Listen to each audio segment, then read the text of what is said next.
And I call the member for Mackellar. Thank you, Mr Speaker.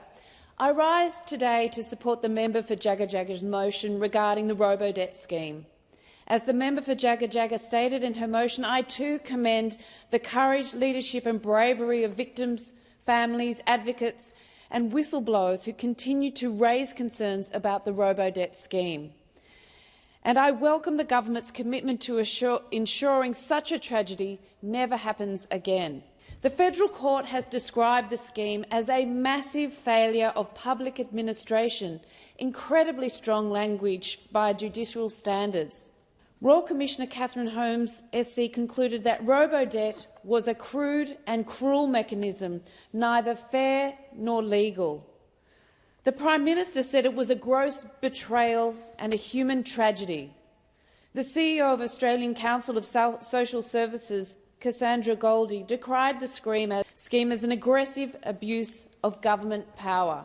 In her nearly 1,000-page report resulting from the Royal Commission into Robodebt, Commissioner Holmes described as remarkable how little interest there seems to have been in ensuring the scheme's legality, how rushed its implementation was, how little thought was given to how it would affect welfare recipients, and the lengths to which public servants were prepared to go to oblige ministers on a quest for savings." End of quote. It is this last aspect of the Commissioner's comments that I wish to focus on today. That is the seeming lack of independent advice from the public service. It is very clear from the findings of the Royal Commission that issues of culture within the public service and between the public service and ministers played a large role in the Robodebt disaster. There was either too much fear about speaking the truth or too great a desire to please ministers with good news. Either way, it is clear that a culture of providing frank and fearless advice did not exist, leading to bad decisions and ultimately disastrous consequences. It will not be an easy culture to fix, but there was one simple way to improve it. It is something that I have been advocating for since I first came into this place. That is to bring transparency and accountability to the process of appointing people to significant Commonwealth and public service roles. Most recently, I proposed amendments to the government's bill. Those amendments were modest and sought to improve the process for the appointment of departmental secretaries.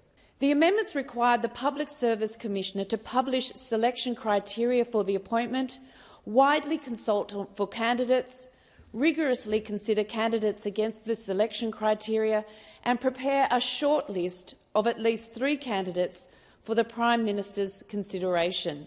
If the Prime Minister decided to select someone for the position who was not on the short list, he or she must table a report naming that person and give reasons as to why that person has the appropriate qualifications, skills and experience for the role within 7 sitting days of the appointment. This is a straightforward process. Other than the requirement to table a report in Parliament, it is a process that you could expect to see in recruitment being undertaken anywhere in Australia, both public and private. Ordinary Australians would not balk at it. Indeed, I believe they would demand it, especially for significant, highly paid roles in the Australian public service. For the Public Service Commissioner role, a role of such significance it has been described as the guardian of an impartial Australian public service, my amendment proposed an additional requirement that the Prime Minister consult with the Leader of the Opposition on the appointment.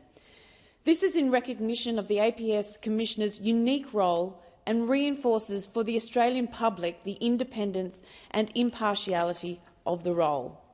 Unfortunately, the government did not adopt my proposed amendments. These amendments would have ensured greater transparency and independence of the selection process to major public service appointments. The undermining of our democracy by the Jobs for Mates culture is something that ordinary Australians are angry about. So I urge the government to get serious about reforming the Jobs for Mates culture that pervades our democracy and the important institutions and bodies that underpin it. Thank you.